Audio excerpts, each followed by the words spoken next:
his appointees. Clearly, the president has taken leave of us. He's not here with us. Okay. The president is not here with us. Oh. He's on a different planet. Hence some of the decisions and some of the utterances he's been making in public. Yeah, he's not here. He's completely not here. He's not on planet Earth. He's on Mars. He's on Mars? Yes. But which utterances show the president is not here with us? Of course, when you hear president, for instance, telling you that Akunta Mining company, it's not engaged in illegal mining, that should bother you as a Ghanaian. That should set you thinking that, is this man really here with us? But the lands minister says the key qualifier you should be looking for is the fact that the president said, as we speak, that at the moment he was talking, Akunta Mining was not doing that. At the moment the president was speaking, yes. Akunta Mining was not doing that. Yes. So, which presupposes that Akunta Mining may have engaged in some illegal mining in the past. Yes. So was the president trying to hold brief for the Akunta Mining company? Clearly, this president is not here. I am just being charitable, describing him as not, saying that he's not here. But if I want to be honest and use the appropriate adjective, the president has grown senile. Senile? Yes. And that is troubling. That is troubling. And that is why when I see Ghanaians, sometimes some of them inappropriately describe the president as disappointing, then I struggle to understand whether we are all living the same Ghana. Because is worse than disappointing. Because the president has not been disappointing. Because you see, when somebody has scammed you, you don't say that person has disappointed you. The person has scammed you. Yes. So there's a difference between somebody scamming you and somebody disappointing you. So what the president has done to Ghanaians is to scam them. Yes. So we have been scammed. Exactly, we have been scammed. And so that is why I don't see the rage. You see, the outreach that should greet this administration, I can't see it. I don't understand. We are treating these people with kid gloves. You see, they are destroying our present and the future, especially the youth. You see, destroying the present, the future, and stealing our best years. You understand? And they have kind of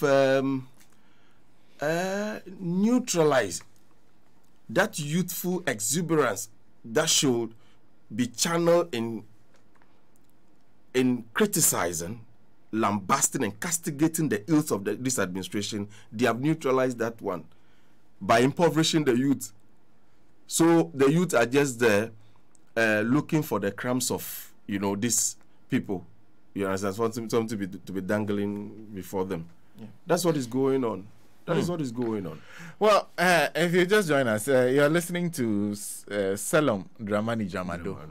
The last time you were asking me about how Dramani in between two MLAs. Are you from Adidome? I'm from Adidome. I'm a native of Adidome. Oh, so you're Tong? I'm Tong. Oh, fantastic. I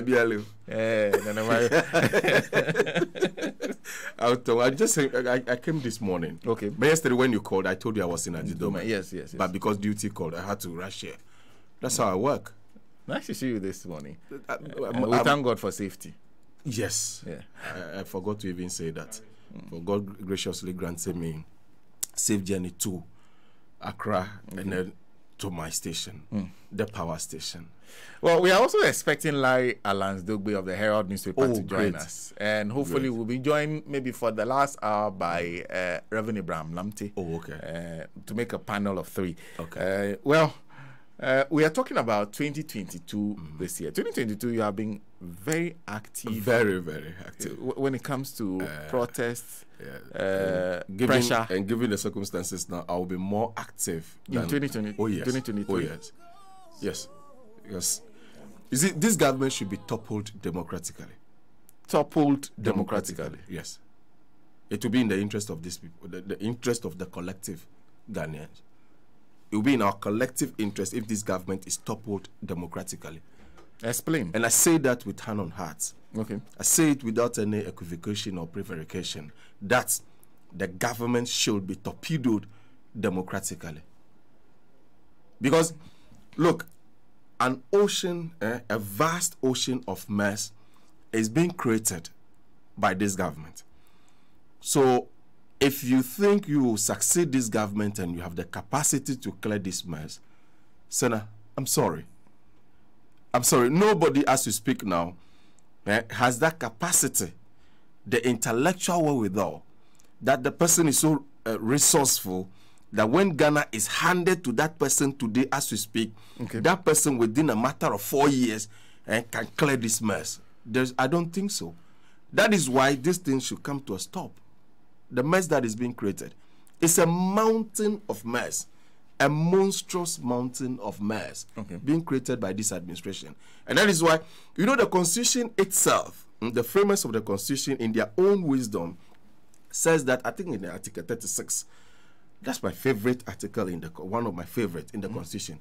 You know, it says that if the government fails to constantly provide the basic necessities of life, the democracy will crumble. It's in the Constitution. It's not Dramani is not just making up something. It is in the Constitution, Article 36, Clause 1. Okay. Yes.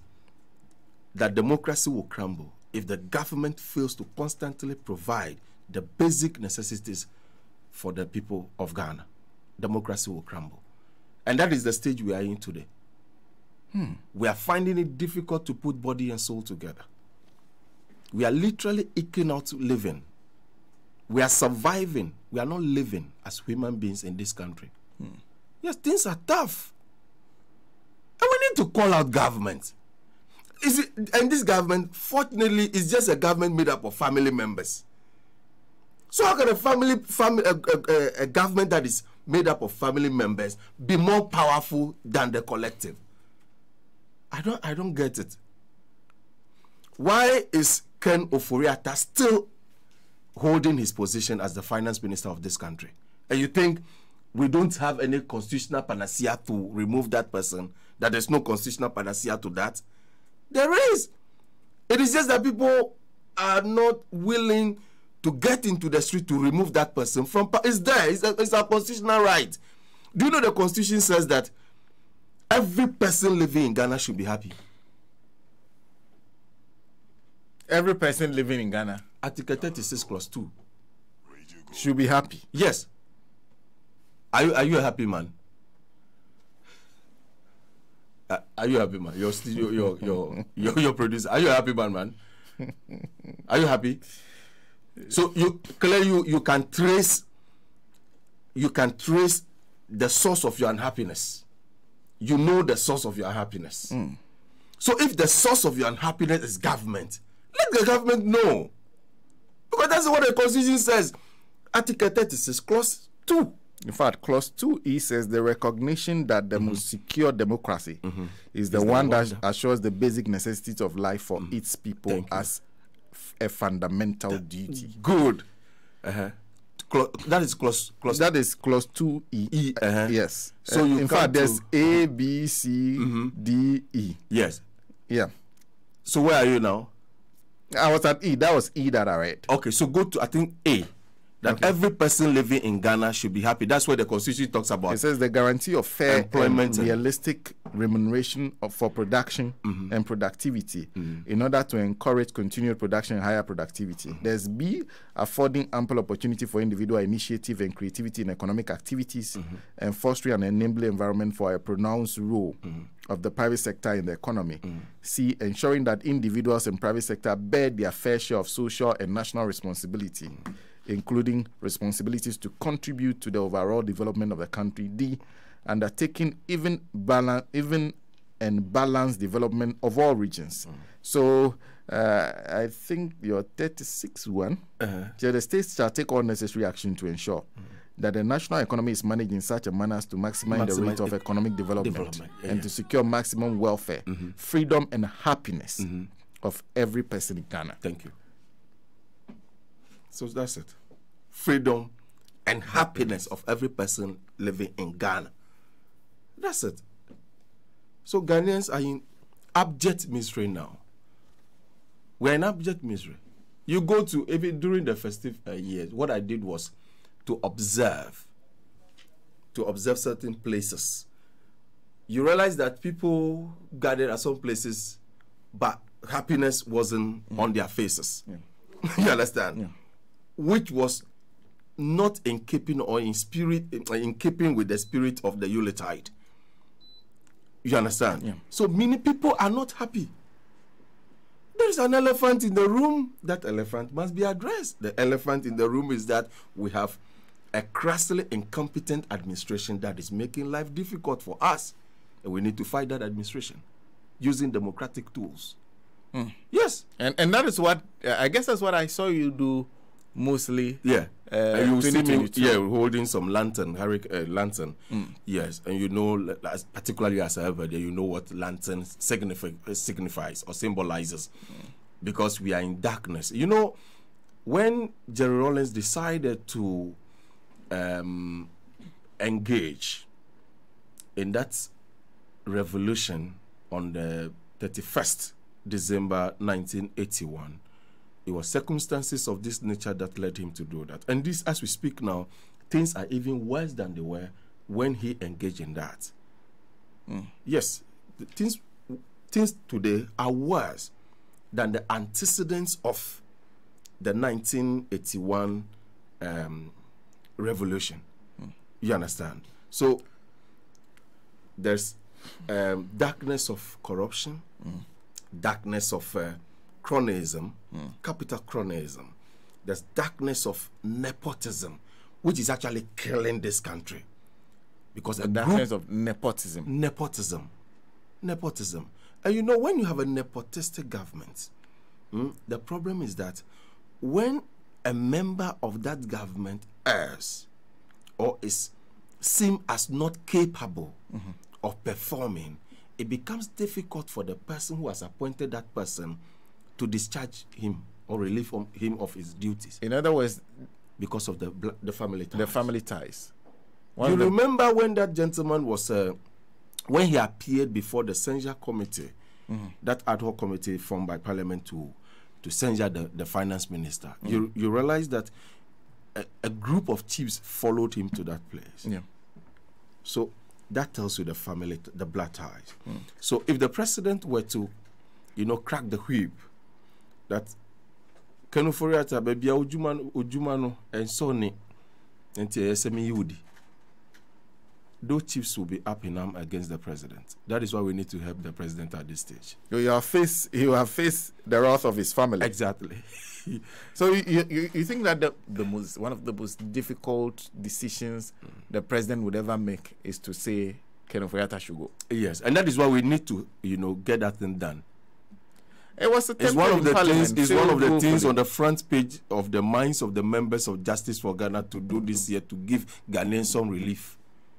But they are already assured. The assurances to the MPP MPs that he will be removed once the IMF deal is concluded. And you believe that? You believe that is going to happen? It was politics. It was politics. It was politics. And long before that, your colleague Herin Agbaye. Last year, I sent him a text message, making some predictions about what this government would do. Okay.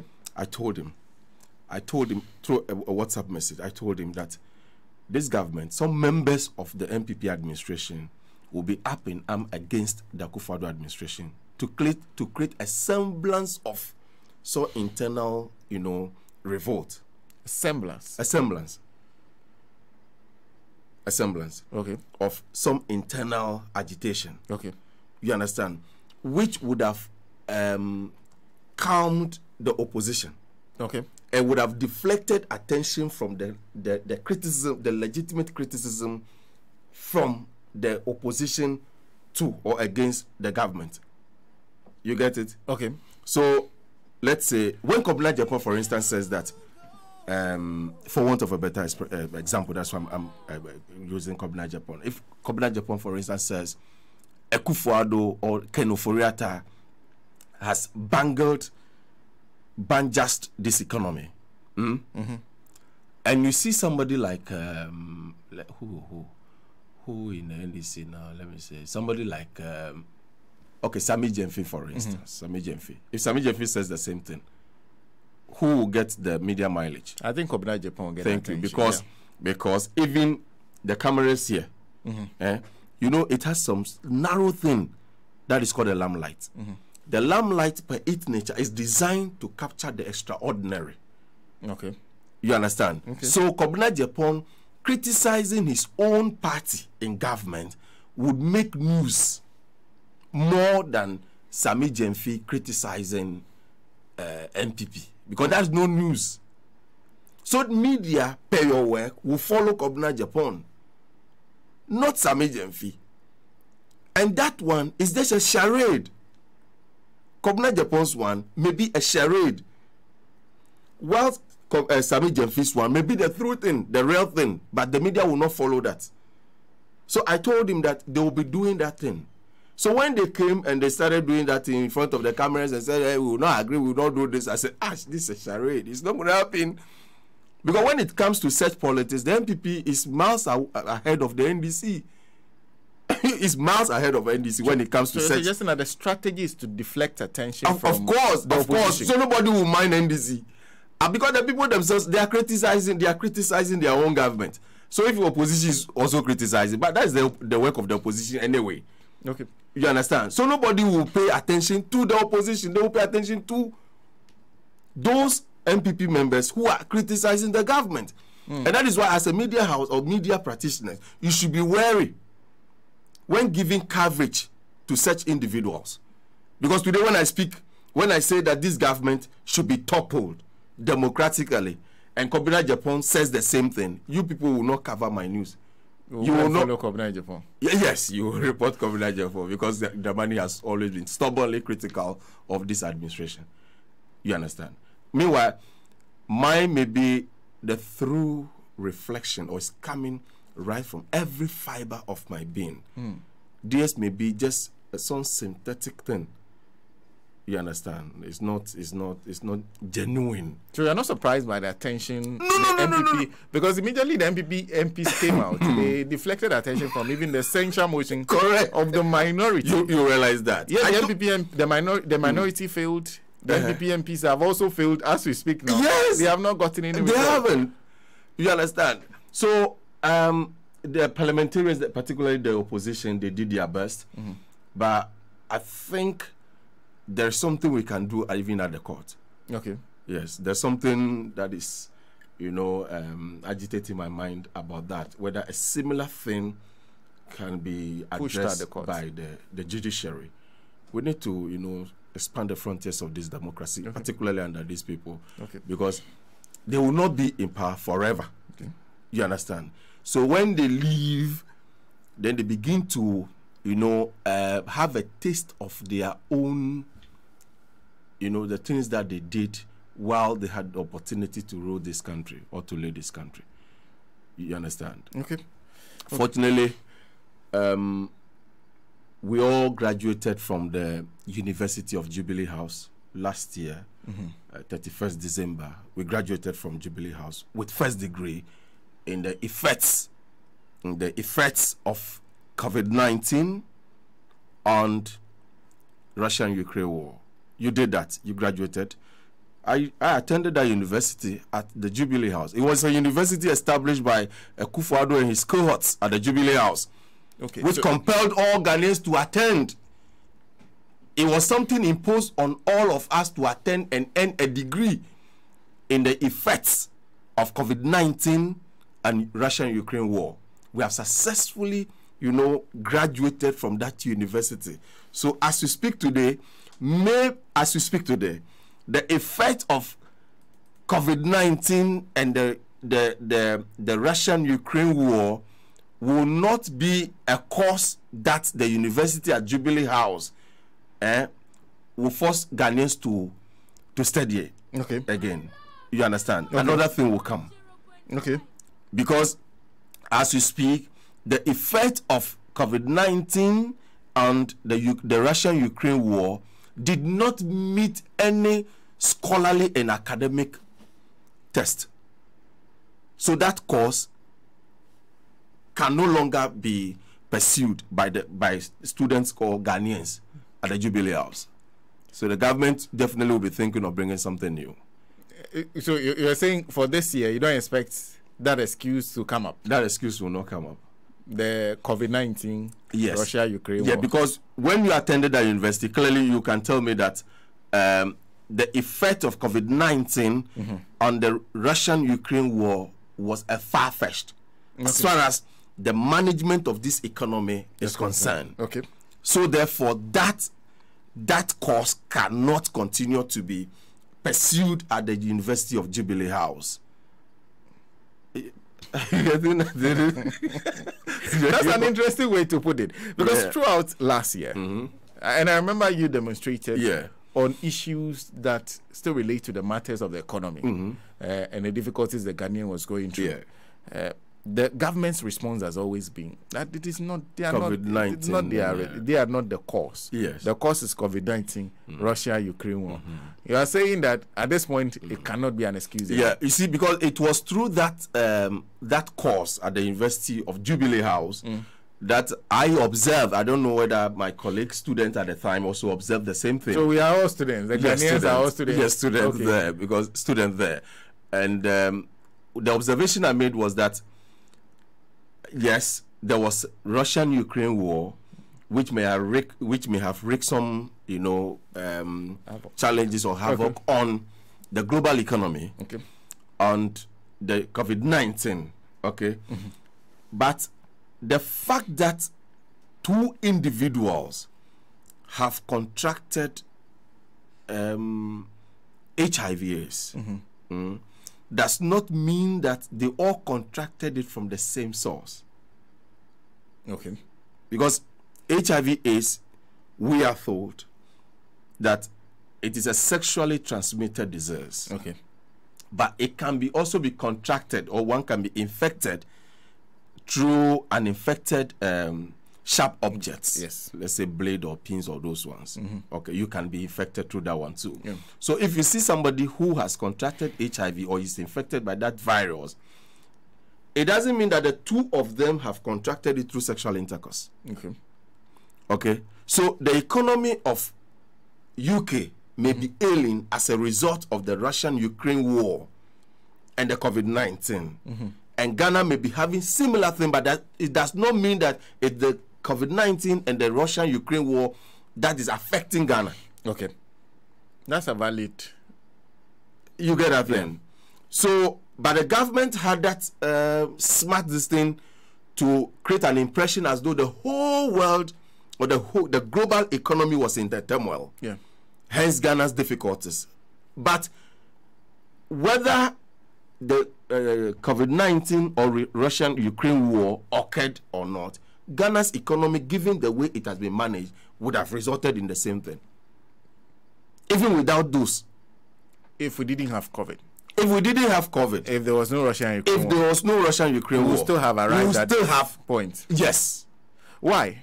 Okay, tell me one single most impressive economic policy that this government has rolled out that you think that would have recorded some, appreciable growth rate,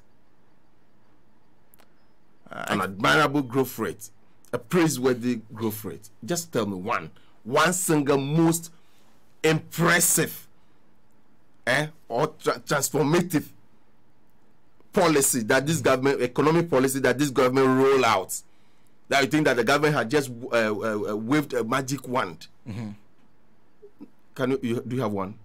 No, not really. Zilch. They shouldn't do anything. So they have even affronted that constitutional provision that the state or the national economy should be managed in such a manner as to ensure that the national that they maximize the rate of economic development. That's what the constitution says. But as we speak, are we maximizing the rate of economic development? No, are we maximizing it? No, we haven't seen much. So don't be. Anyway, but I also want to find out from you, because so the protest that attracted a lot of attention was the Arise Ghana one. Yeah, the Arise Ghana one, because of which was the 28th June. because of the way it turned. 29th. The way it turned out, I wanted to ask, because one of the things to talk about is the fact that there's a right that has accrued to the Ghanaian. That right is a right, for example, to protest. Yes. Did you think that that right was upheld by the government the way government needed to? No. And there's a reason. Okay. The reason is that, as we speak now, our democracy has been successfully toppled or subverted by these people. And they have... democracy successfully toppled. Toppled. Okay. Or subverted. Okay. I'm hoping you explain what... Don't worry. Don't worry. This is Radio Gold, your power station. Thank you. Where you speak your mind and speak it in a manner that will not create any problem for this country. Okay. But you speak forcefully. Yeah. Thank you. So, our democracy on 7th January 2017 has been toppled successfully by the Akufo-Addo administration. So, they have established kleptocracy. Okay. So it's no more democracy. We no longer have democracy now.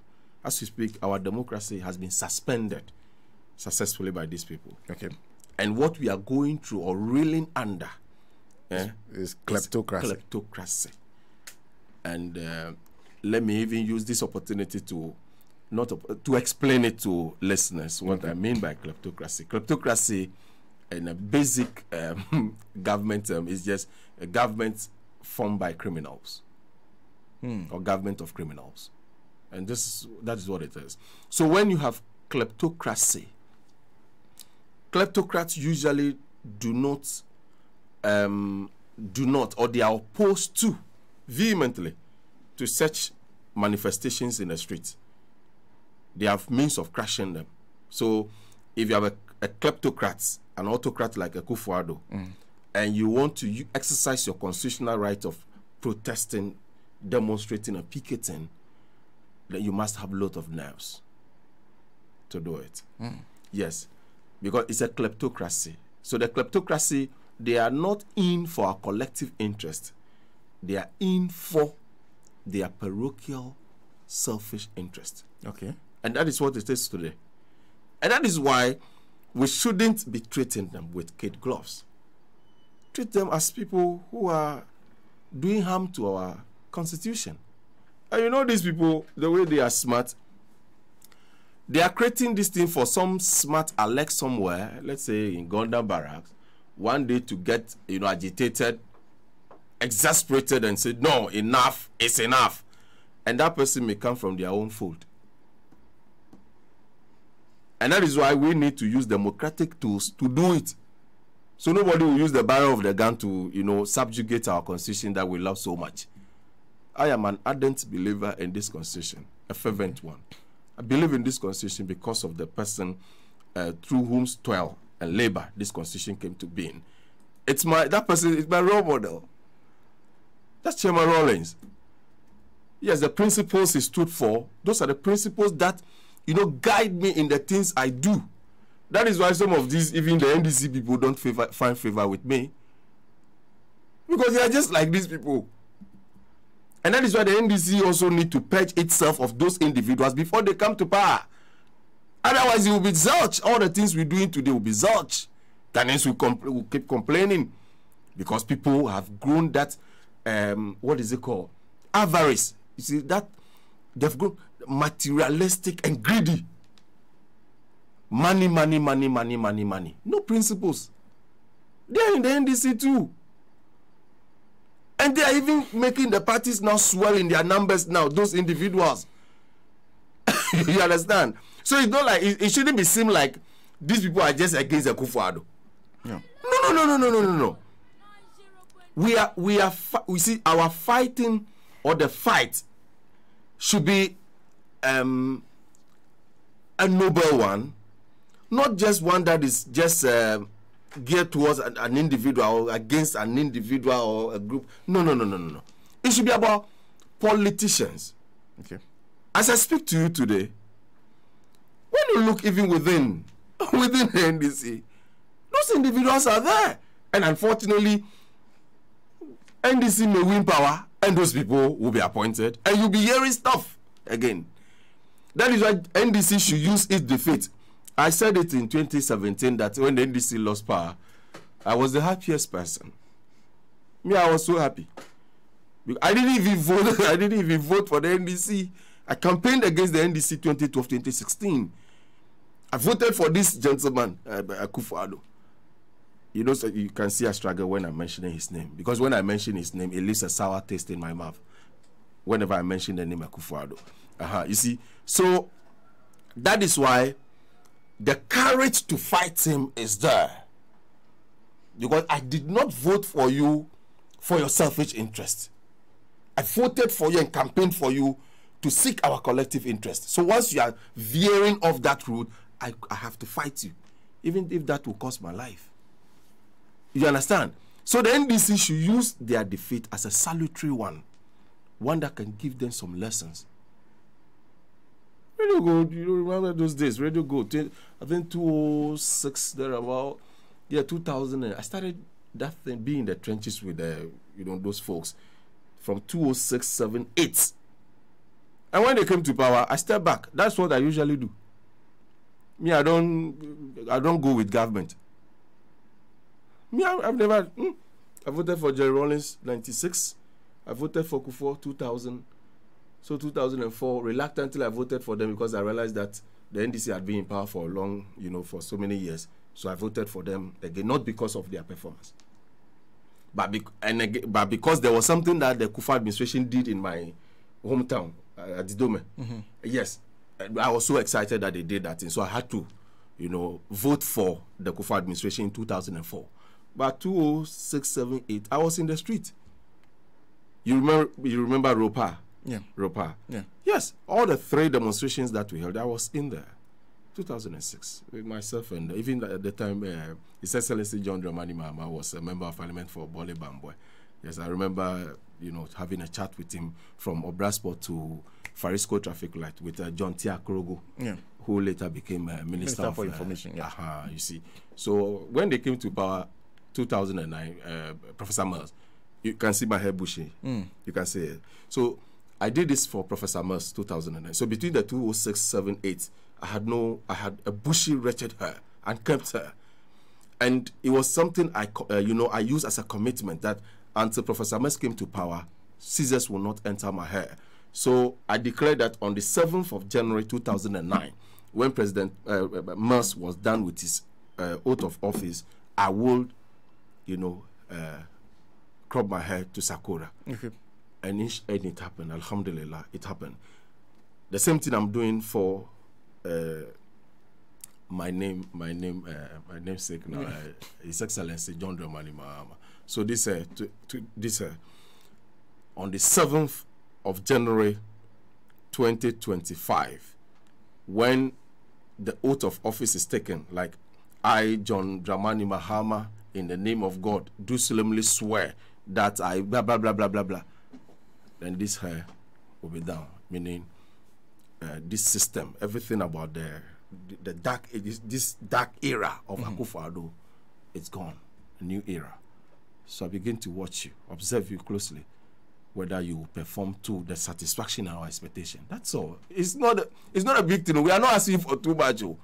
That's why I don't go when people win power. You see me going to them that give me this, give me that. I've never done that before. You can ask them.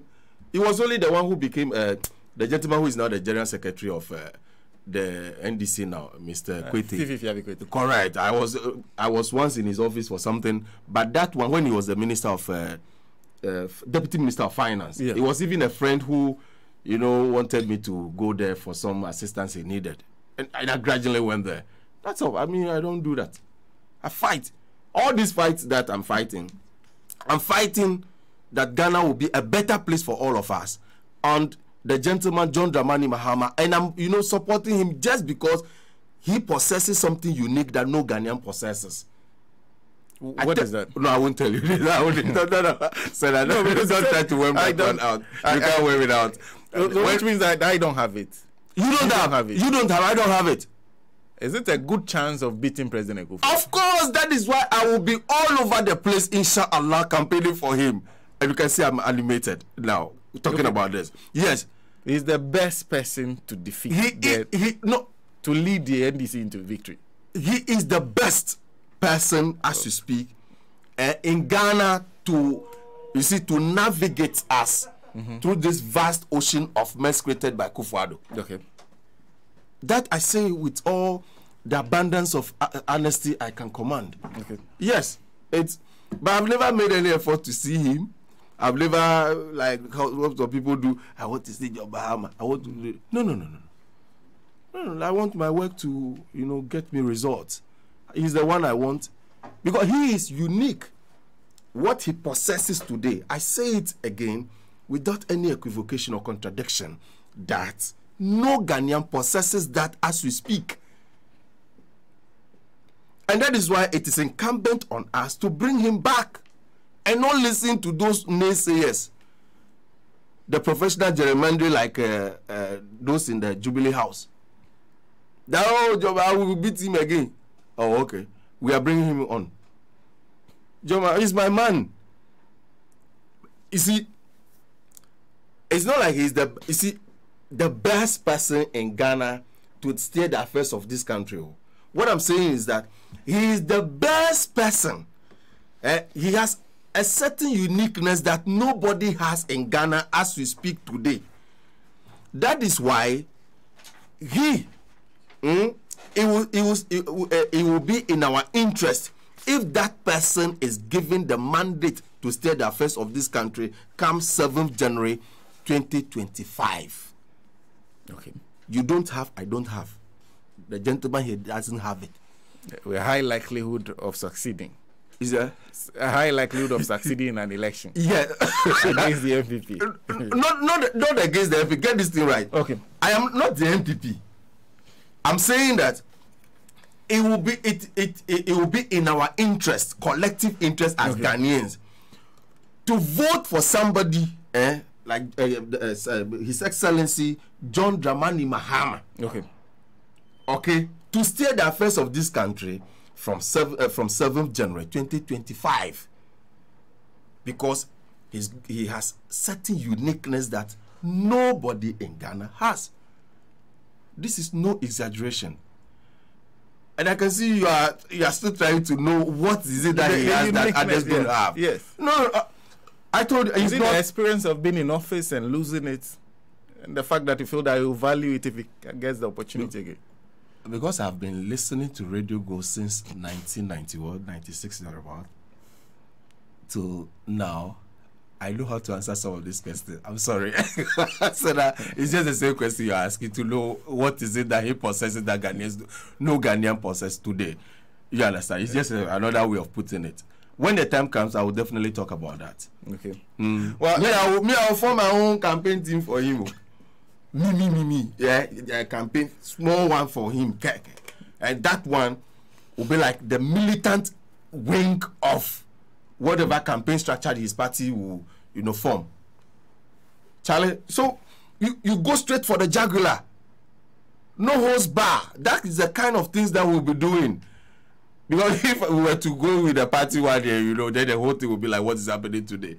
The party has also taken some moderate stance in criticizing these people. And most of you are not happy. Well, I've had him for it's close to an hour, and he's been here holding the fort. Now Larry has joined us. Larry. Yes, sir. Larry, good morning. Good morning, sir. How are you? I'm fine. It's been a while. Yes. And I hope you've been well. I'm okay. Yeah. Manager. Same as you. Oh, yes. And we're looking at 2022. Yeah. For you specifically, because I've seen lots of stories that you've done about the things you're seeing within Ghana. It is not limited to the government. Sometimes you go on the opposition too, and anything that needs to be written about, you write it. Sure. Yeah. But for 2022, And people are not happy. So let me tell you, first of all, good morning to our listeners. I'm from the other side of town. Okay. And then you are the other end. So you can imagine. I understand. Yeah, beyond Legon. Yeah. Yeah, so that's a difficulty. Oh. Yes, in getting here, on time. As newspaper people, we don't normally wake up early because we don't sleep early. Late, yeah. So, I mean, let me joke about this. These days, I have very few friends. Oh, okay. Yeah, I mean,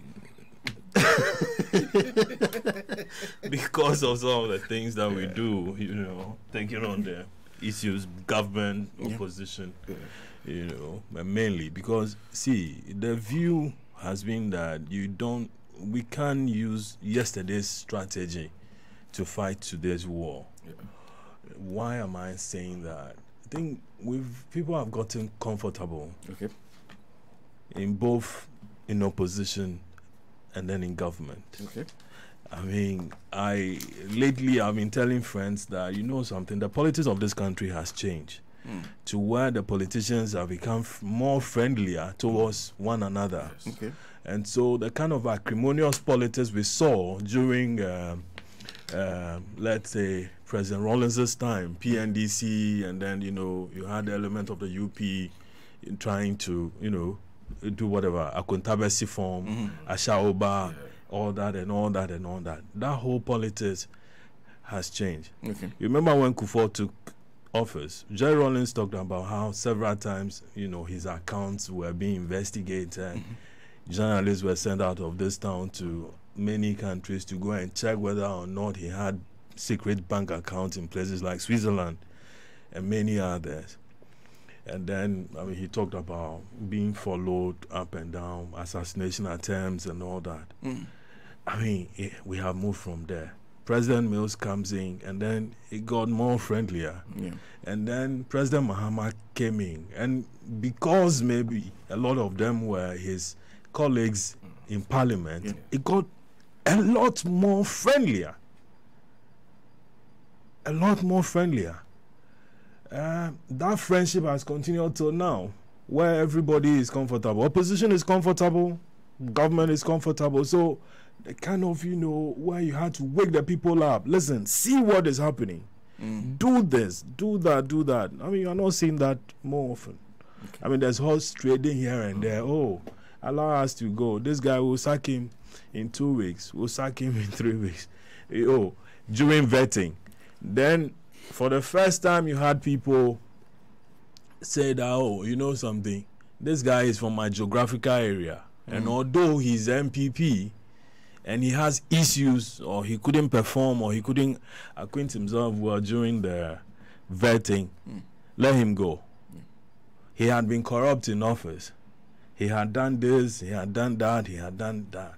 But the chief in his community has called, let's say, an opposition member to say that, listen, if you don't support him, we'll make sure that we also, we vote against you.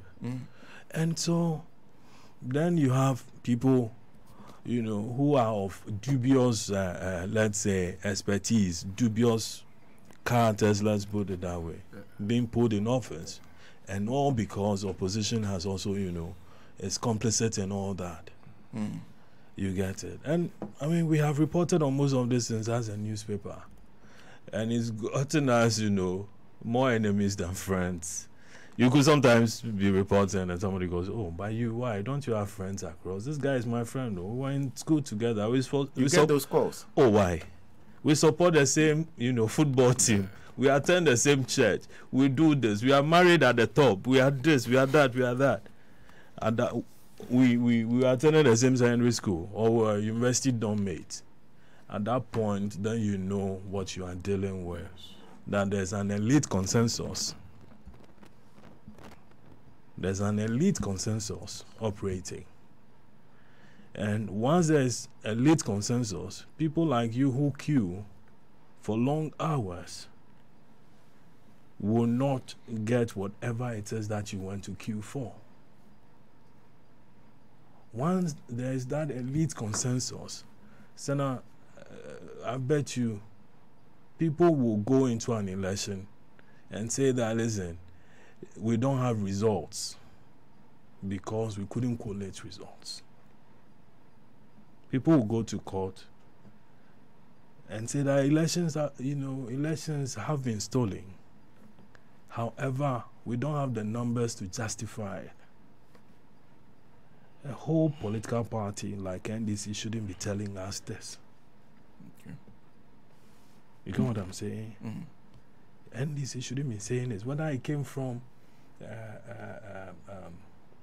the presidential candidate or the general secretary or the party chairman or the director of elections and so on and so forth and so on.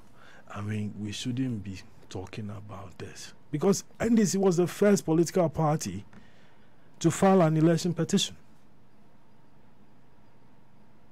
In 2004. Exactly. Yeah. I think, was it Portofin? Yeah, I remember. Portofin, and then Rojo, and then Clenso. Clenso, yeah. And this was the first political party to go to to court with an election petition.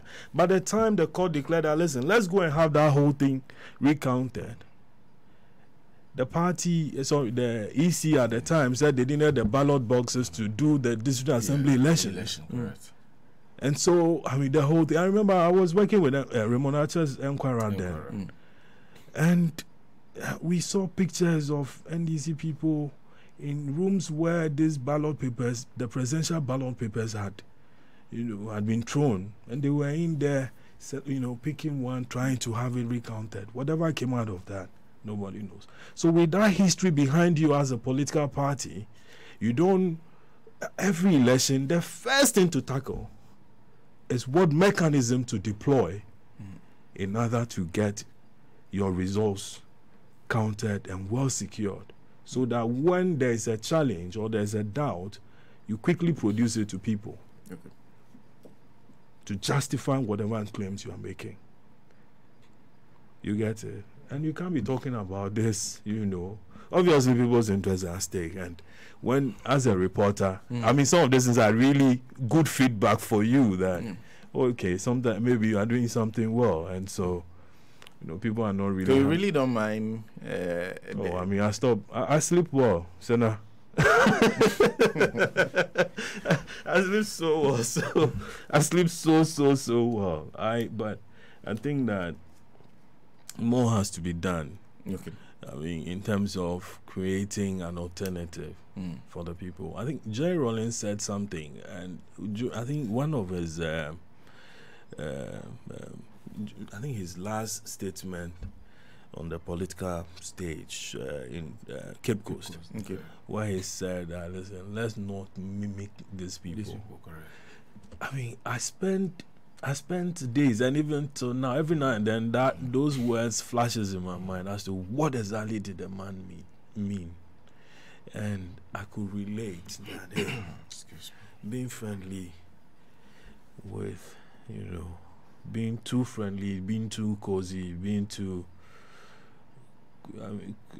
you begin to see reason in whatever your enemy is doing. And with that... And that's essentially the argument they've made, that to see from the perspective of as if this is we are at war, that we are enemies, that we can't have conversations, or perhaps be friendly, like you said, is to be missing the point that it's about Ghana, and everyone involved is a Ghanaian too.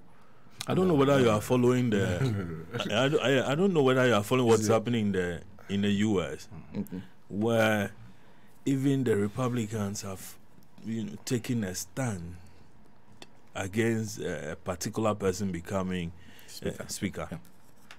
Okay, and no matter what has been done, I mean, there's been so concessions that have been given here and there, but then I hear even pizza was involved. Well, you get it. So, I mean, can we get there? This is, I mean, where they have been at this democracy practice for God knows how long, over 200 years, and even they have not come to that point where you know, there's no, you can't say that there's a certain level of consensus. Everybody is clear as to what the alternative should be. Okay. Do it this way. There's contest of ideas and so on. And sometimes it could be heated, it could be physical, it could be, you know, injurious to people. Okay. But at the end of the day, that economy is still better than ours. They are getting the kind of results they want. Yeah.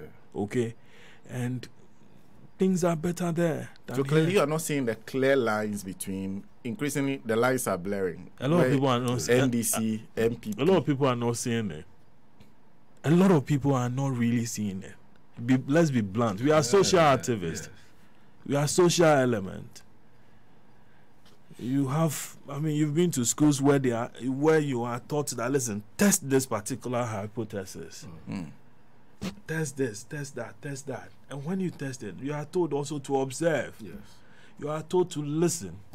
You are told to what? To taste if you have to.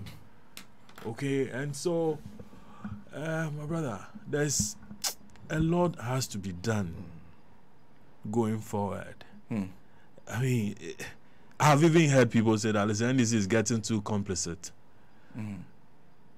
Complicit? Yes, in all this. Others have also said that there's so much what's that word? Complacency. Also setting in. So there's complicity and complacency. Exactly. In some of the things that is happening. And then you can't go to 2024 with that same old attitude.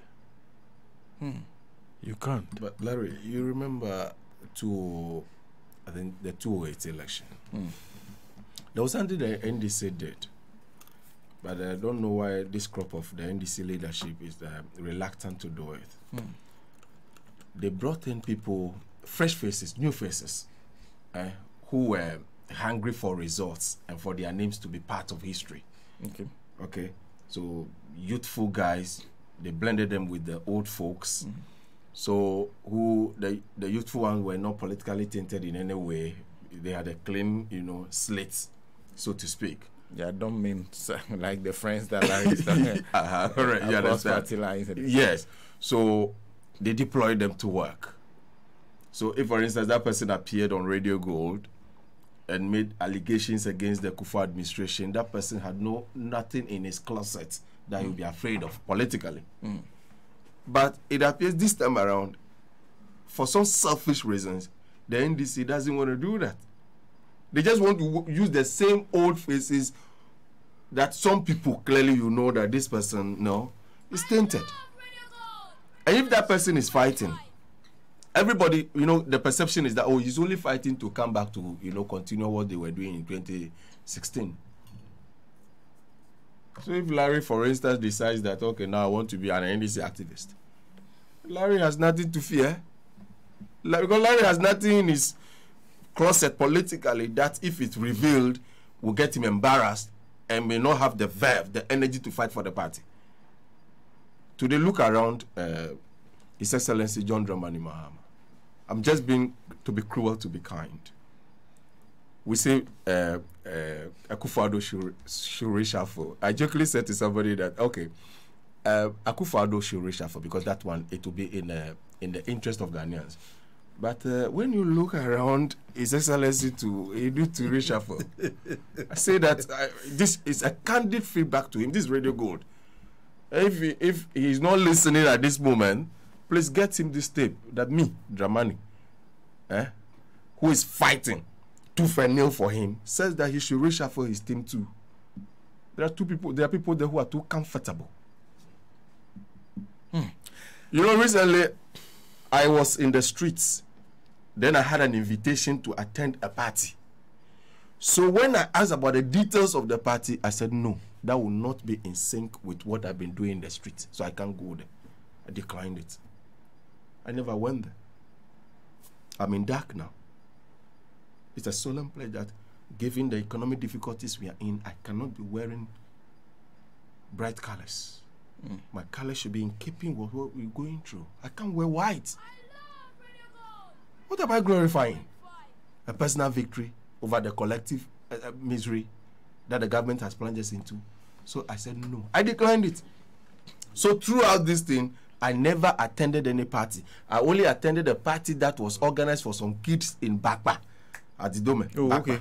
Because it was for kids, I attended that one. Of course, I was in my drab colors. You understand? So some people have seen it all now, and they are so comfortable, and you can't use those people to win power. And they are the ones telling us that, oh, as for 2024, they're done deal. Look, Ghanaians are disappointed. Ghanaians are disgruntled. They are dissatisfied. They have a disaffection, or the word is dissolution. You are the man of words. You are the wordsmith. So the word is disillusioned. Ghanaians are disillusioned. Not against only NPPO. It's not only NPPO. They are now, what is the alternative?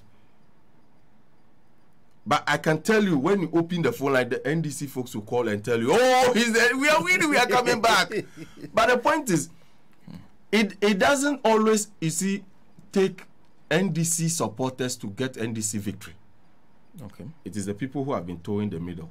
Yeah. People like me, whose vote is not like cast in stone, like this is where I vote. No. We are, you see, in the middle.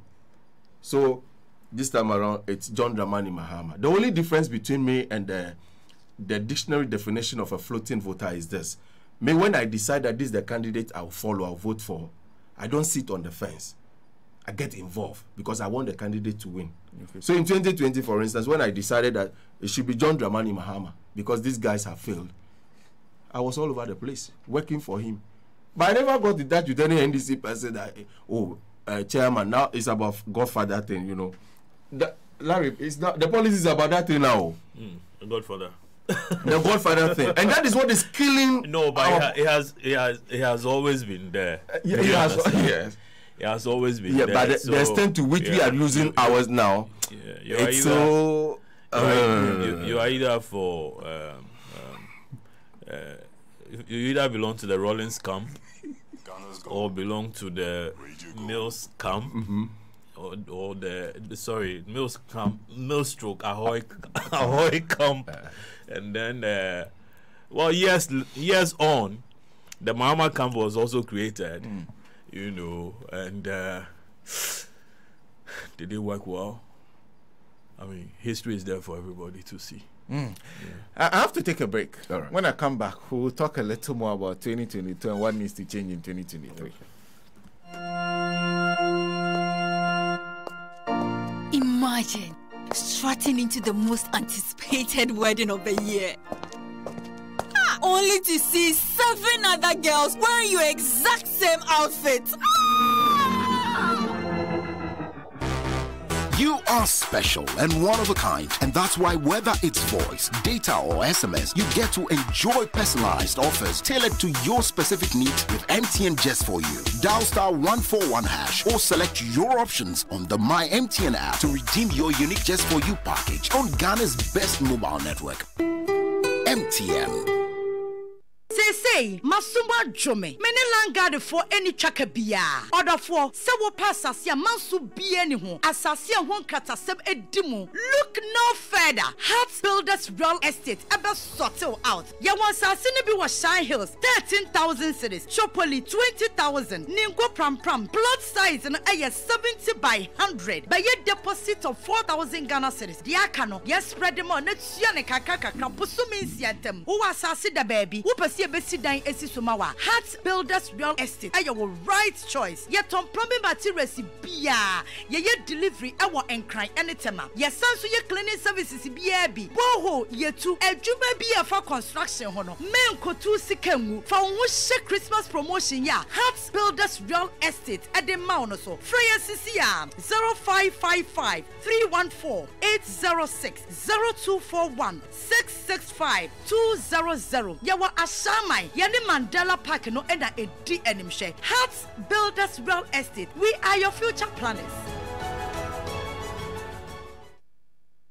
Me Mewura, say dear, my one dinner basro. Yeah, met me who so what dinner ba. Hey, Agbebe MW capsules. And I'm what dinner basay. Can ye baby beer, where the my bread, my ten caniade. Say Agbebe MW capsules no. Abro me nipedia pomudin. And ama me jina me nine so. We dear, a money meme nyina no. Enti ahoden no obienye bi. I like that. Agbebe typhoon so the drinking when I'm say. Won't me di. And now what yare. Num Agbebe typhoon bi. Le beme what di kama. The sound boni peduano aqua tianarewa. Venus gota asami yem crew. A yes stomach also use dear. Bibia de din dada. Venus gota ayano cre. One man nesio. Ye shem e di hunko moseya. Liania J. Esa ye beko pharmacy herbal and a chemical shops. Dodo aye fre Agbeve herbal products 020-8130-790 and 0246-595256. Appeal for abata woman nufo. And in koda woni mfie dumienu nka ho. FDA agi edwede nkrato yatum.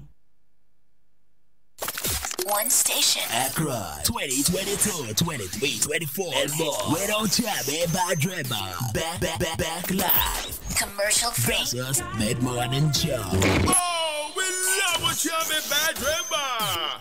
Mid-morning show. The mid-morning show. Yes. 90.5. Good morning, my neighbors.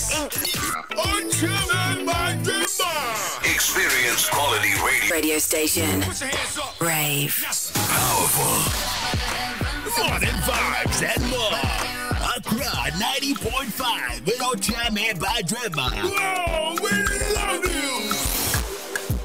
Your mid-morning show on Radio Go. We are back like 100 times. 2 times bigger. 90.5. All the things I know that you deserve. Mid-morning show. Wait, don't chime in by Drema.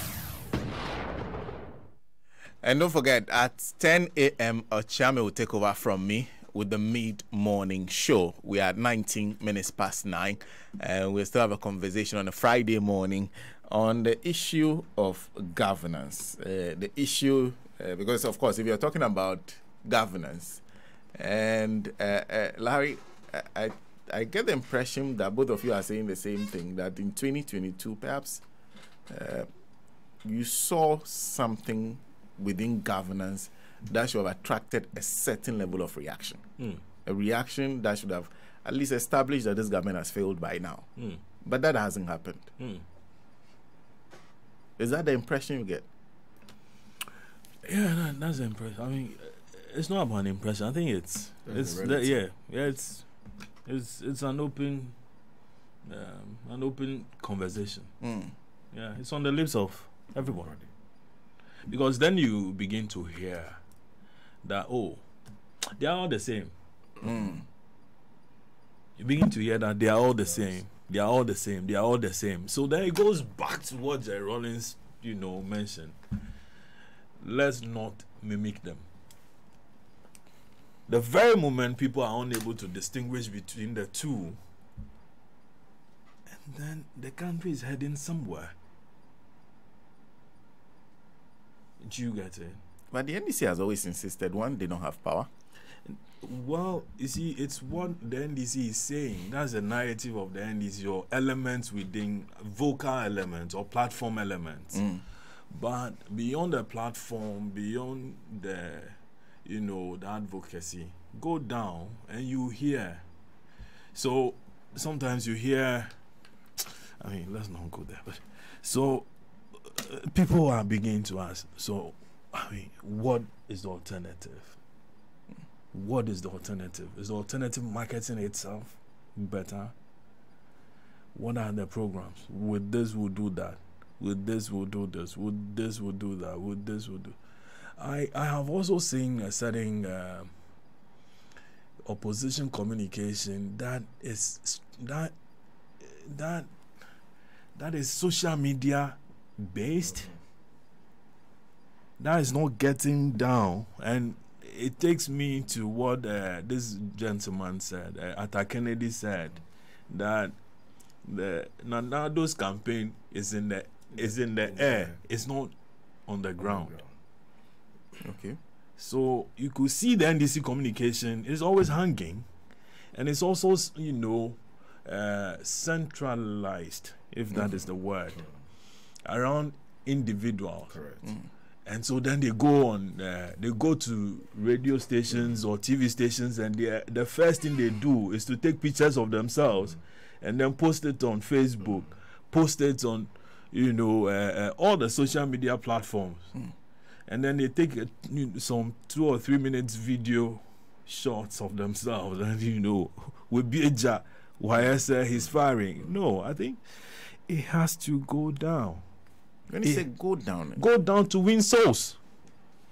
When Christ told, who was it? Was it Simon? That follow me, and I'll make you fishers of men. Correct me if I've gone if I've gotten my Sunday school lessons wrong.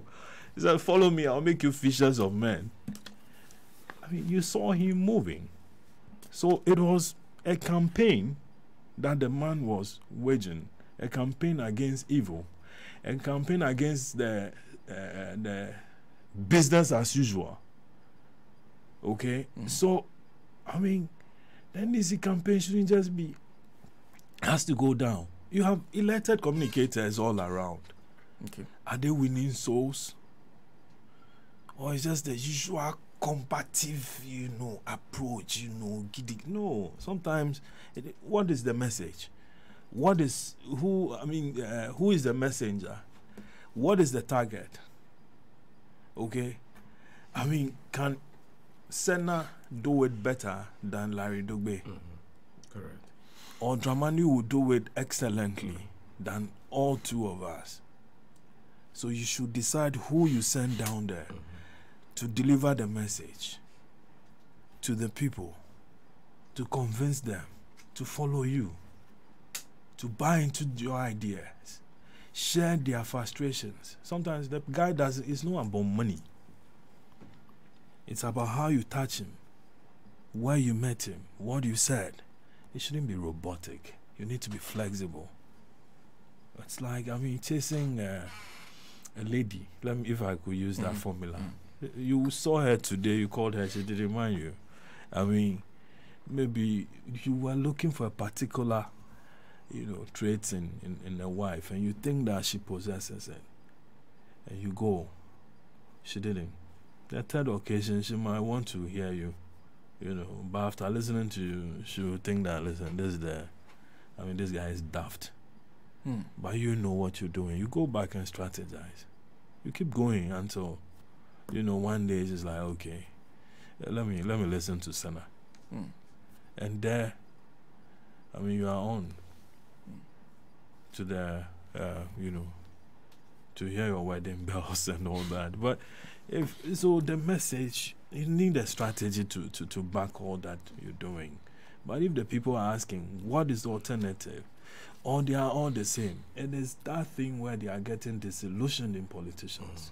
So they need to address first the matter of they are all the same. Yeah, exactly. Because anytime that is said, the thing I hear... I'm sure you've heard that too. Yeah, the thing I've heard, the response I've heard is that, that usually comes from the disappointed MPP. Exactly. No, don't say that. If it is disappointed, that means you can win him. You can win the person. Okay. Because the person is disappointed. Exactly. So the person wants an alternative. Yeah. So if the alternative is not appealing, the person will continue to, whine and groan that, they are the same. You understand? Because the person has tried something and it didn't work out.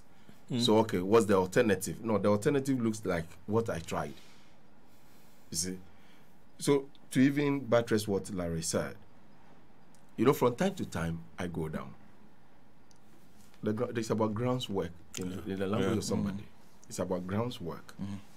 My belief is that, which is actually the fact, no polling station is on Facebook.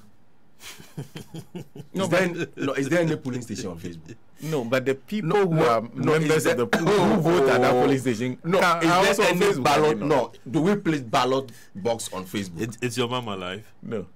Sorry. No, we don't. No, she is. She's alive. I was answering his question. Sorry. My mom is very much alive. Right. Is she on Facebook? Is she on Facebook? No. Is she on WhatsApp? Is she on WhatsApp? Occasionally she comes to send some voice notes. Just voice note. Yes, okay. Yes. So, how about your favorite uncle? He too. Okay, I think Facebook, but not active. But okay, you said Senna, the indisputable fact is that there is no place on Facebook that we place ballot box. Yeah. There is no place on WhatsApp that we place ballot box.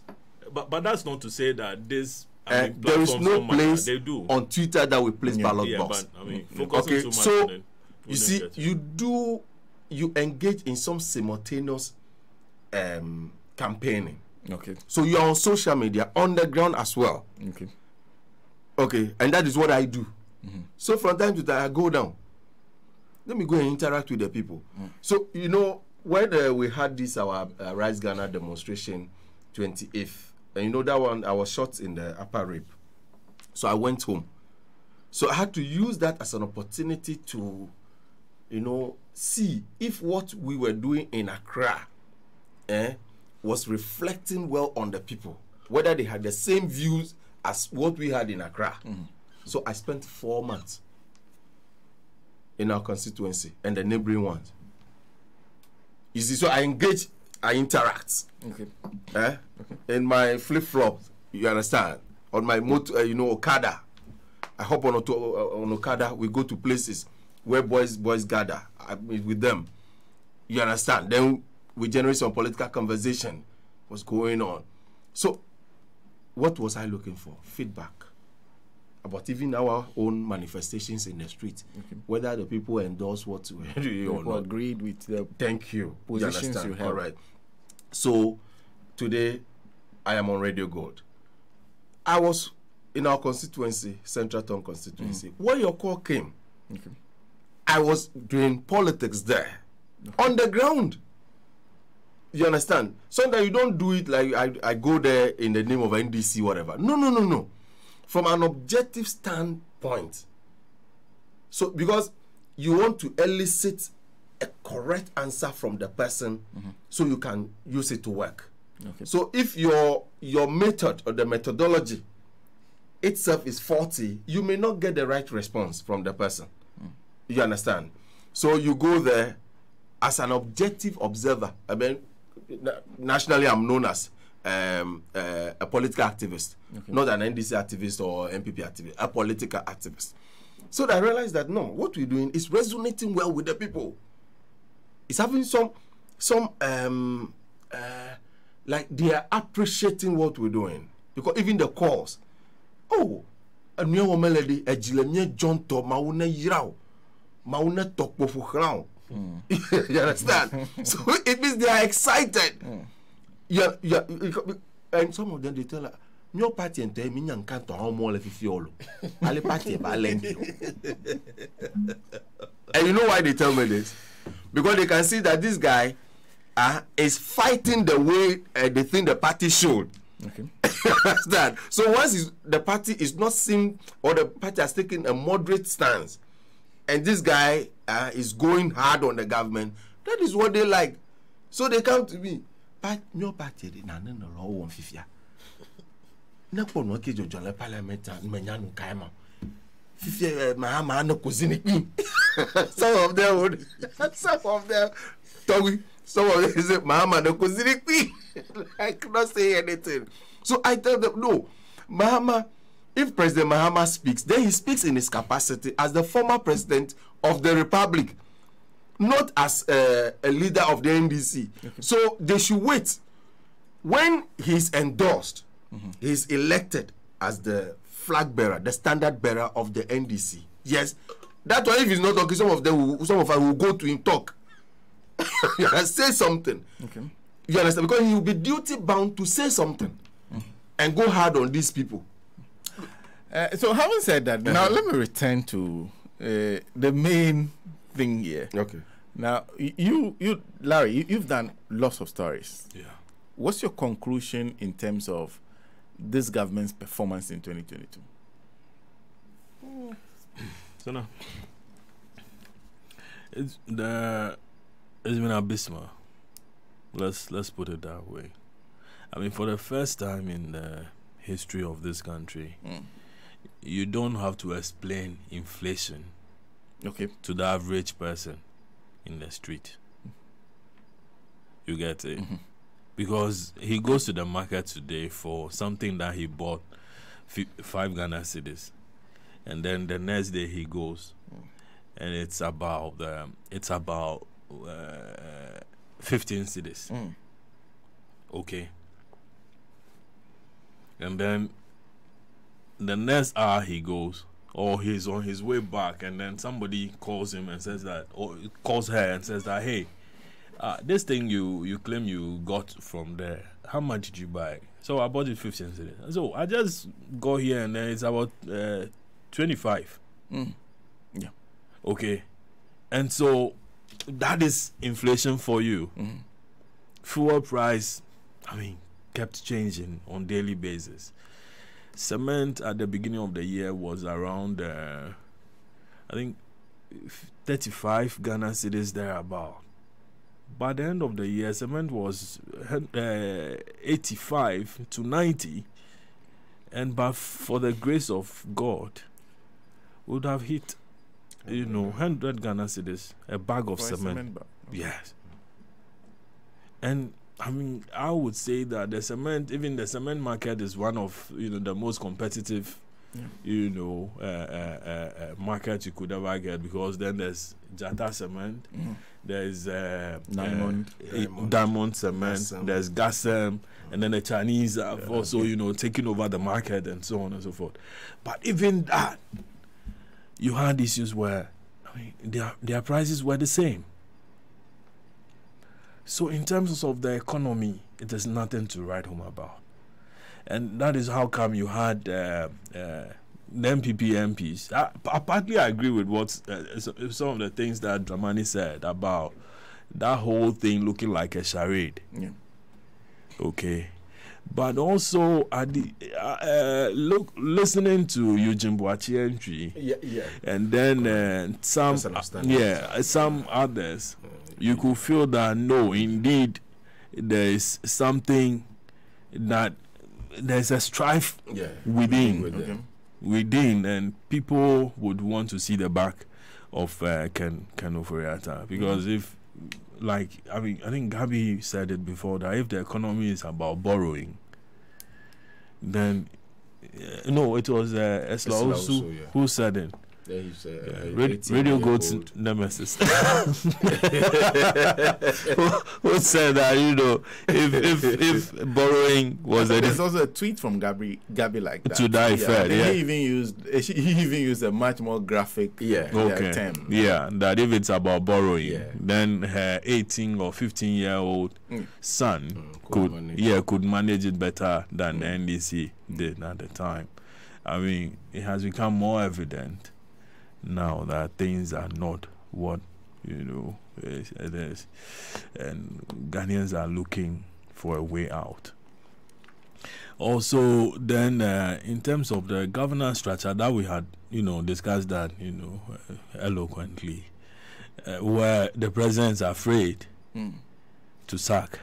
But I see that taken from this point where you had a man who had suffered to come to office. He started this journey way back in the 90s. Yes.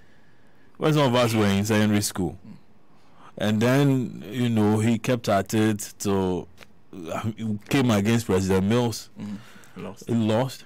Came against President Mahama, won, and then lost. And then the second time he came, the man, he's borrowed. There are claims that family properties and all were all auctioned just to fund a political party. A political ambition. So it's a man who the focus is clear. Okay, family and friends are in there, heavily indebted. One of the arguments that came out of the MPP, 90-something people, MPs wanting. Ken out, is that when they met the president, he said that when Ken Ofori-Atta was emptying his pocket to fund the campaign, where were they? Do you understand? Where were they? So meaning that, listen, the agenda is clear. The man needs to recoup whatever investment he's made. Okay. Do you get it? And so first of all, he needs to do that, needs his money back, and also that, I mean, you can't humiliate a family. That's a friend. Sorry, that's my brother. And now when all this is said and done, bro, we need to go back home to keep it and sit, under a palm tree, drink some palm wine or expensive, whiskey, and look back. How would you disgrace your cousin or your brother to that effect, and then expect that when the family gathers, I mean, the meeting will be actually cordial. It won't be cordial, and so he won't stand that kind of humiliation. Okay. He won't do that, and that is where maybe I agree with him that it's all cooked up just to I mean, the NDC had the opportunity after the vetting to say that, listen, we are not going to endorse him. We are not going to do that because of A, B, C, D, E, F, up to Z. And they were justified, and Ghanaians were looking out for that. You don't say that, because it's already mismanaged there, throw him in there to go and continue. You had walked into a room where a man was butchering your daughter to death. The first strike had landed on the girl's forehead, and he said that, by your estimation, this could kill. So because he had already struck the girl like twice or 3 times, you let me wait and see. No, we. Do you understand? Because I mean, he came with the intention of killing, instead of striking the guy back and have a way of pulling him out of the place and then saving the life of your daughter. You don't give politically. I mean, that was one of the weirdest excuses I had ever heard from a group of politicians. And you dig deeper, and your findings are very, disheartening. But I mean, that's for another this conversation.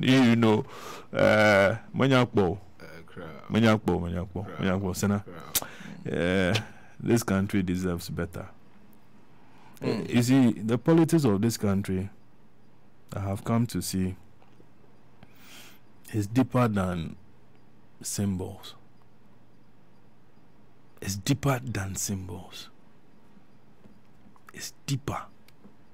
And so, if you have a group of people leading you, they should come from that deeper meaning of what it was. Sometimes you feel like crying for Jerry Rawlings. I think he was naive. I think Jerry was quite naive. He understood the whole thing, but it came quite late. You talk to some of his very close allies, and what you pick is that when he saw it was too late. It was way, way, way too late for him to reverse whatever it was. And so he would scream, he would insult, he would... I'm more like, can't you see what I'm saying? God laid my life down for this. People laid their lives down for this. They did this, they did that, they did that for to bring the country back to wherever it came from or wherever it was. And so, interestingly, anytime you mention the name of Jerry Rawlings, I'm also reminded that he became one of the best friends of this administration. I agree. But you see, when Akufo-Addo during his acceptance speech, he mentioned a lot of names. We took it for granted as a people. Yeah.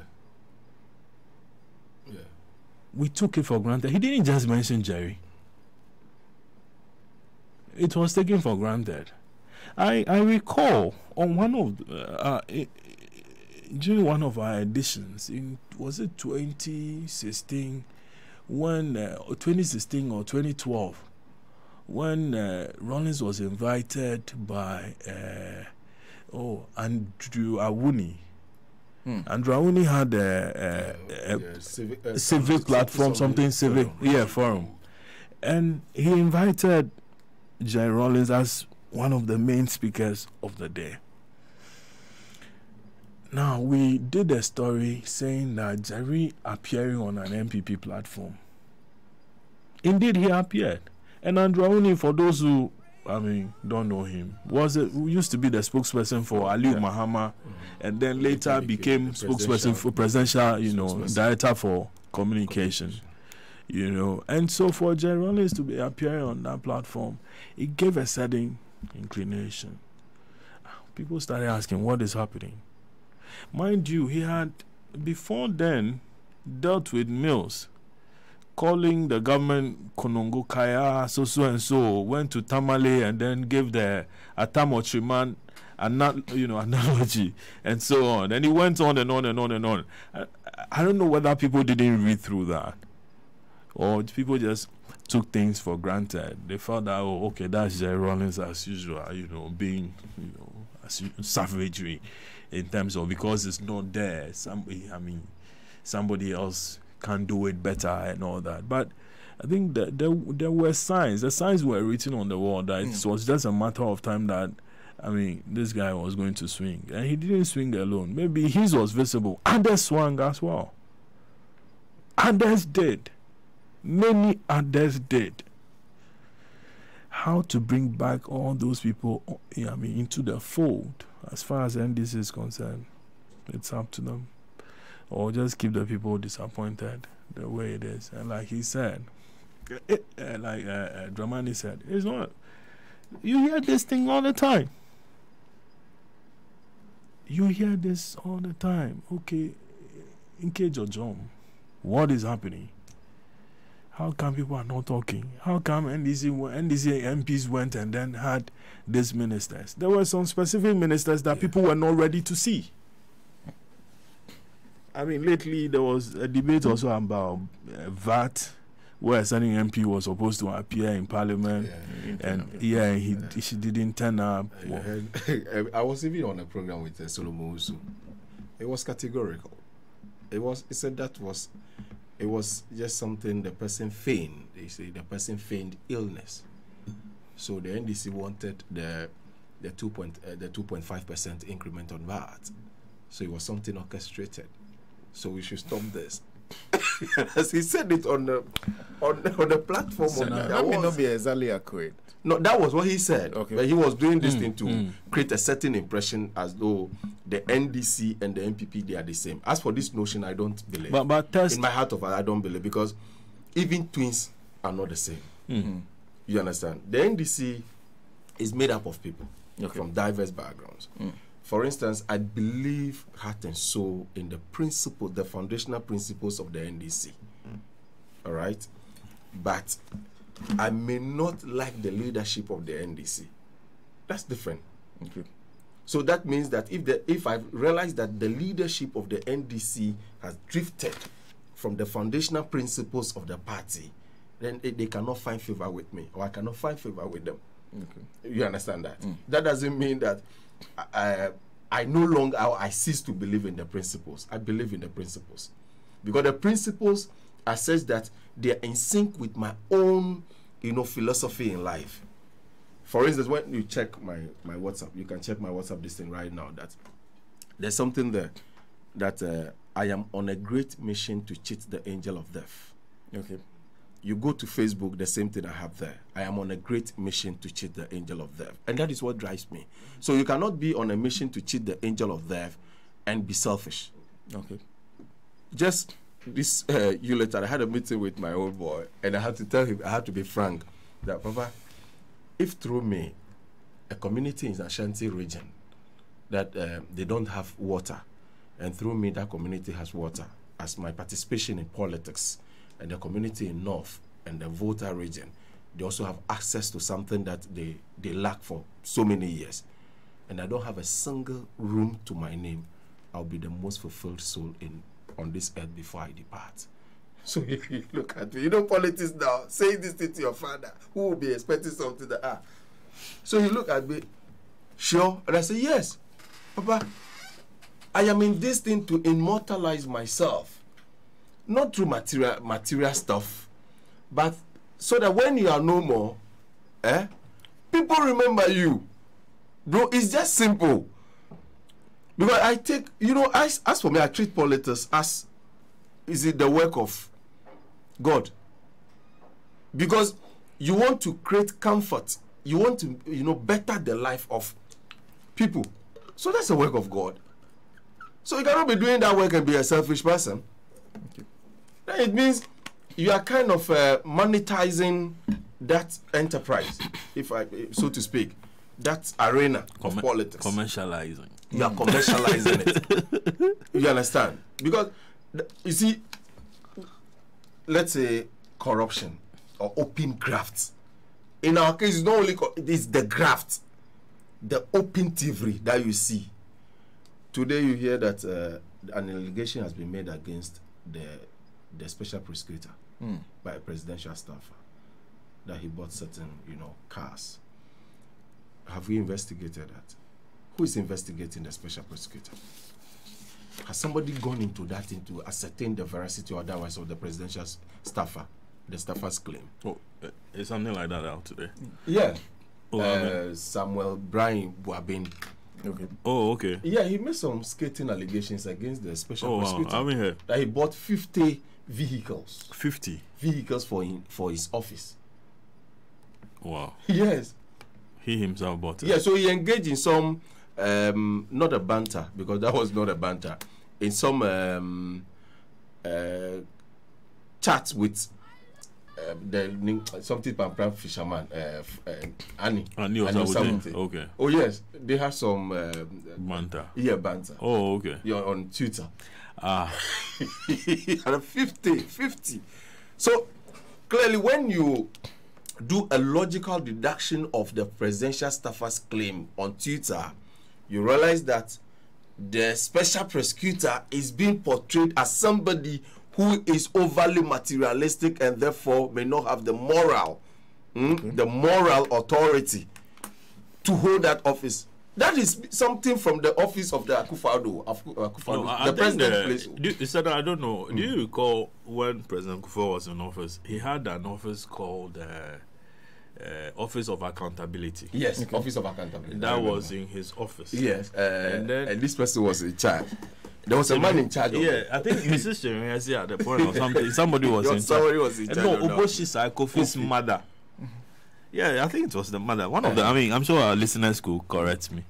And people kept asking. Ghanaians kept asking. So, who is the Office of Accountability accountable for? And nothing was coming out. I mean, he left office. And I don't think there was even any report that came out from that particular office. A presidential staffer was in charge and all that. And nobody saw anything.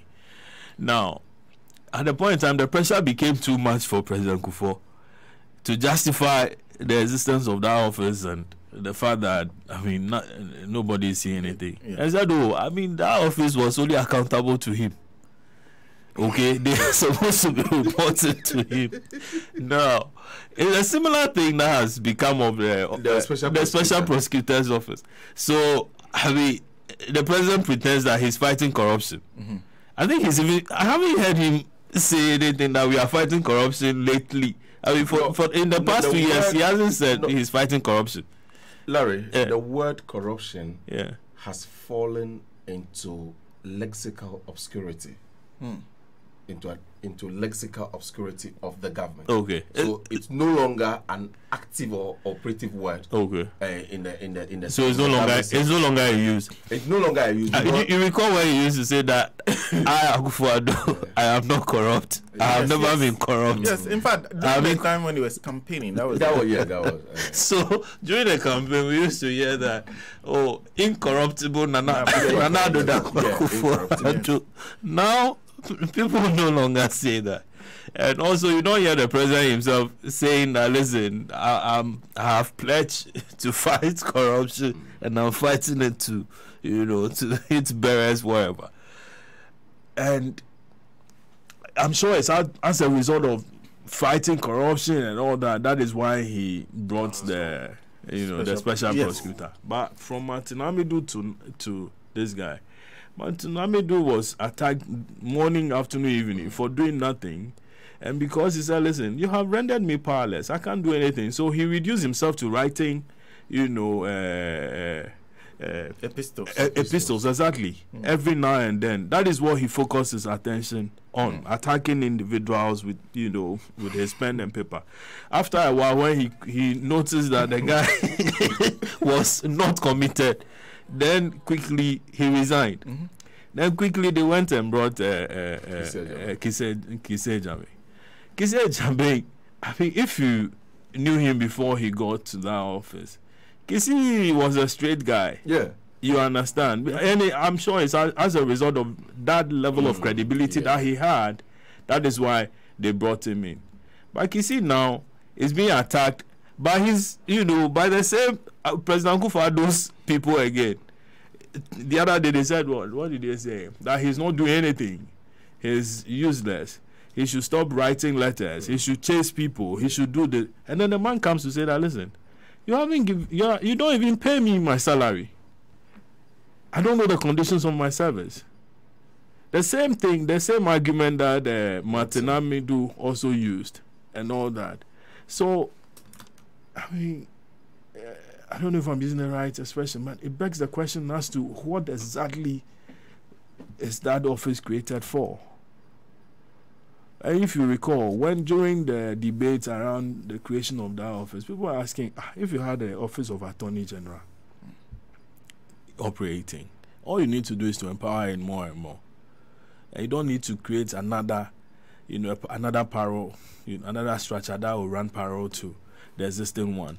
You had Shiraj also working, and then you had the CID working.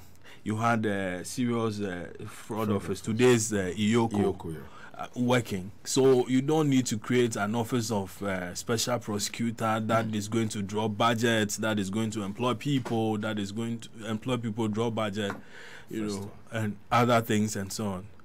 But the more it was said, the more it was thrown in our face like, hey, those making those arguments are not patriotic or are afraid that that office will come into existence and put them under pressure and all that.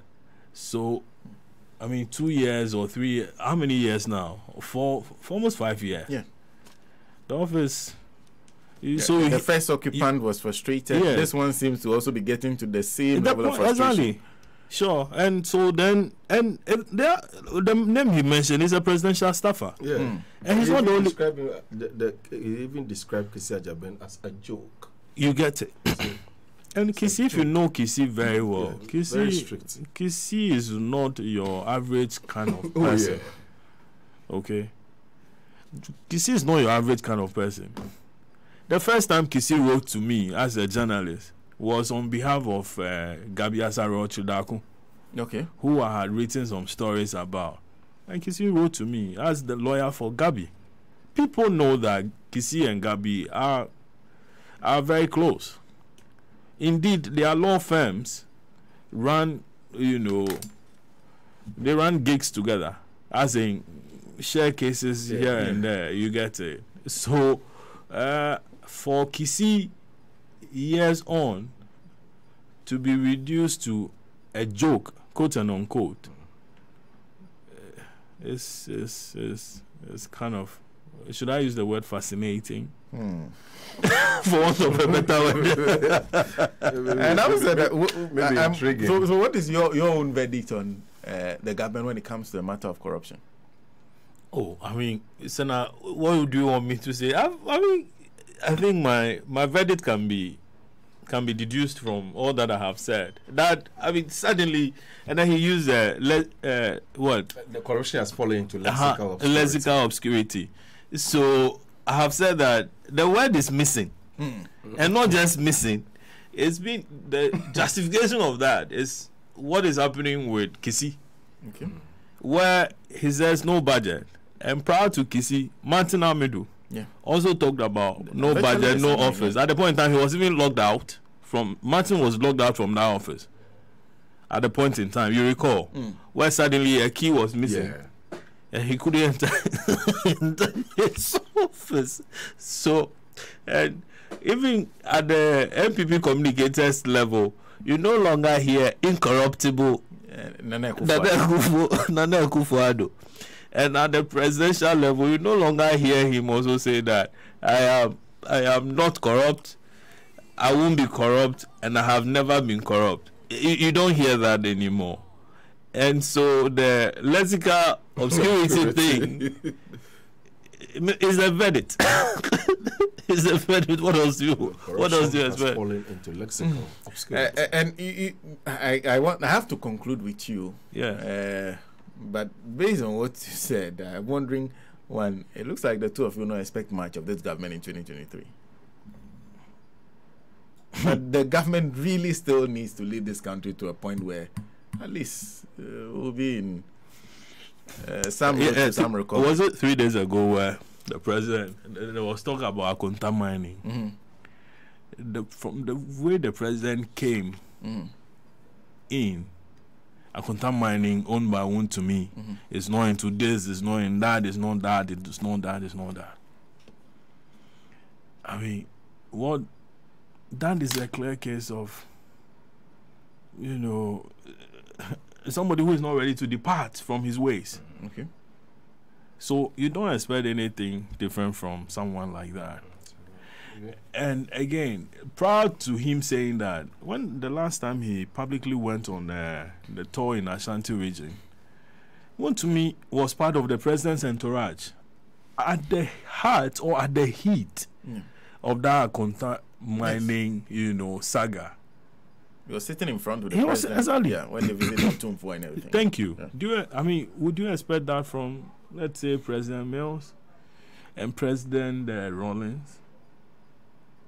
I don't think even President Mahama would do a thing like that.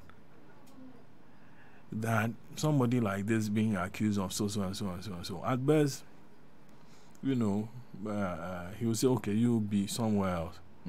Ministry of Forestry, Mines and whatever had issued a statement saying saying that Akonta mining didn't have this. Then Forestry Commission also issued a statement. I think Minerals Commission also issued a statement at the time. And then the Akonta mining people also issued a statement. But then during all that confusion, one to me was seen in the company of the president. And so he's saying that he's not this, he's not that, he's not that, he's not that. Akonta mining is not operating and so on and so forth. At best, he should have said, oh, let's my minister come and speak to that. Okay, but so for me, without all that as a background, I don't think anything else is going to change. Again, I mean, the economy and in the hands of Ken Ofori-Atta. People say, you listen to experts say that sometimes, I mean, all you need is to just pull out the guy and then let somebody else come in there. People, you develop people's hope. Boost confidence. You boost people's confidence. People will say that this guy, let me chip in a word or two, and that he might listen and he could work with it. But with the president, according to the MPP, saying that Ken invested a lot, and that when he was pumping money into the political business, where were the others? You don't expect anything new. But well, let's be hopeful. The Bible teaches us to be. So Christ said he's coming soon. You phrased your question. Yeah, for 2023. Do we expect much? It depends on what you are expecting. Okay. If it's about positive things, I don't expect much. Okay. But for all the ills of this administration, yes. You expect it to be the same? No, much worse. Worse than? Yeah, worse than this. That is why we should feel impelled by citizens of this country to stand up to the government and say enough is enough. Okay. That's what I believe in. If this gentleman, for instance, Ken Ofori-Atta, if it is our belief that he is the problem or the biggest problem of this economy, therefore he should be sacked, and he's not being sacked, bro, we should do that. We should get him out. Well, you see, we should get him out. The thing is, that is what democracy provides. Democracy provides that. It's not only going to parliament to censure him, and that did not work, so that is the end of it. No, we should explore other democratic, options. Okay, I have to go. So thank you, Selorm. You're welcome. Selorm Dzramado is an activist with Justice for Ghana. He's a convener, and then we're joined in the studio by Larry Alans Dogbe, who is editor for Herald newspaper. Well, this morning Ochami is with the 90s jam. Arrested Development is in the spotlight with Ochami on the mid-morning show today. That's coming up right after we are done for the Good Morning Conversation for this week. We are back same time next week to another edition of the show, other editions of the show. Thank you very much for making time, and enjoy the programs that come up next. Miracle Herbal and Counseling Center that room me and your friend Mobonino and then Miss Menya ba Ayampo Miracle Herbal and Counseling Center dear esese wudi adansi ampani sentini say or how na da mesu nyinada o matenete e de amame so yo ba anase bema wo pa wo foni kire mu e Miracle Herbal and Counseling Center so wo brebuo mu yade akoma yade e bia wanyanda mu yare anase wo how biara eye yade de fa woni kire Miracle Herbal and Counseling Center no motenete emfama Miracle Herbal and Counseling Center e wo Amanhia Otinibi Junction Madina Dodowa Quantimpone so sanso no wo Akweteman oba Akweteman Palace no achimota la pass kwan no so asem na making o sanso waso ye ba ko e wa achim kokrontumi oben Technology Fitting Shop